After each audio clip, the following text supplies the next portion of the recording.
नमस्कारम सद्गुरु। मैंने इस सप्ताह अपनी नौकरी खो दी है और मैं ये स्वीकार नहीं कर पा रही हूँ।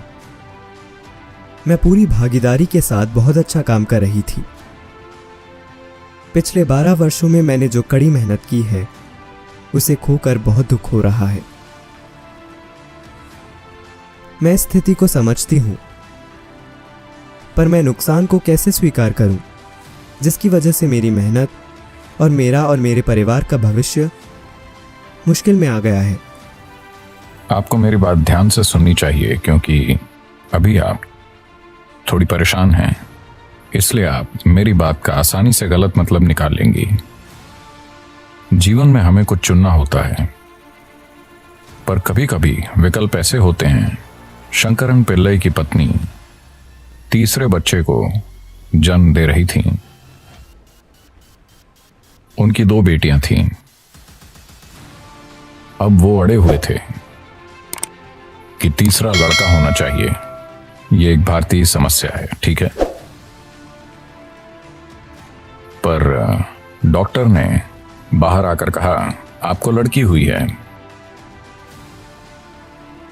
शंकरन पिल्लई दुखी हो गए। डॉक्टर ने सांत्वना देनी चाहिए। कोई बात नहीं, लड़की है, पर वो लड़कों जैसे जी सकती है। तब शंकरन पिल्लई बोले, नहीं डॉक्टर, ठीक है, वैसे भी मेरी दूसरी पसंद लड़की ही थी। जीवन के चुनाव कभी कभी ऐसे होते हैं। तो 12 साल की कड़ी मेहनत, मैं ये नहीं कह रहा कि आपकी समस्या छोटी है, पर कड़ी मेहनत, आप 12 साल की कड़ी मेहनत से छूट गए। आपको कुछ पार्टी करनी चाहिए।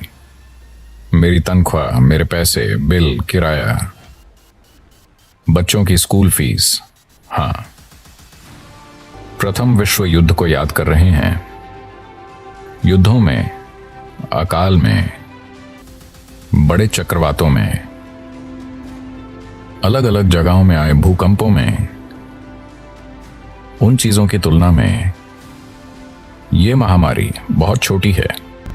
आपके जीवन पर इसका असर काफी हद तक आपकी प्रतिक्रिया से तय होगा।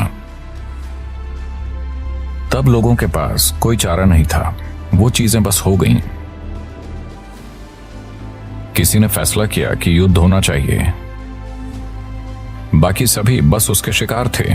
उनके पास कोई चारा नहीं था, उन्हें बस मरना था। और दुनिया में सभी को अभी आर्थिक समस्याएं हैं, पर हमारी आर्थिक समस्याएं ऐसी हैं कि चाहे महामारी हो या शेयर बाजार का पतन या मंदी, ये होना ही है, क्योंकि हमने ऐसा रुख अपनाया है कि हम हमेशा ज्यादा से ज्यादा चाहते हैं। ये कड़वी बात लग सकती है, क्योंकि आपने नौकरी खो दी है, पर मैं समझाना चाहता हूं, कुदरत ने इंसान को एक खास स्तर की बुद्धि दी है, उसका इस्तेमाल करें। उसे ऑटो मोड में मत डालिए। अब नौकरी मिल गई है, अब ज्यादा सोचने की जरूरत नहीं है, बस वहां जाकर वापस आना है, मेरा जीवन बन गया। यह जीने का तरीका नहीं है। जीवन चलाना मनुष्य का अंतिम लक्ष्य नहीं है। जीवन चलाना जरूरी है, पर यह आखिरी लक्ष्य नहीं है। यहां मेरे पास हजारों युवा स्वयं सेवक हैं जो जीवन में ऐसे काम कर रहे हैं जो उनके अपने बारे में नहीं है। ये उनका जीवन चलाने के बारे में नहीं है। मैंने उनमें आनंद भर दिया है। अब जीवन चलाने की चिंता करना जरूरी नहीं है, क्योंकि अगर आप वाकई सभी की भलाई के बारे में चिंतित हैं तो जीवन चलाने की चिंता जरूरी नहीं है। दुनिया आपका हर तरह से ख्याल रखेगी।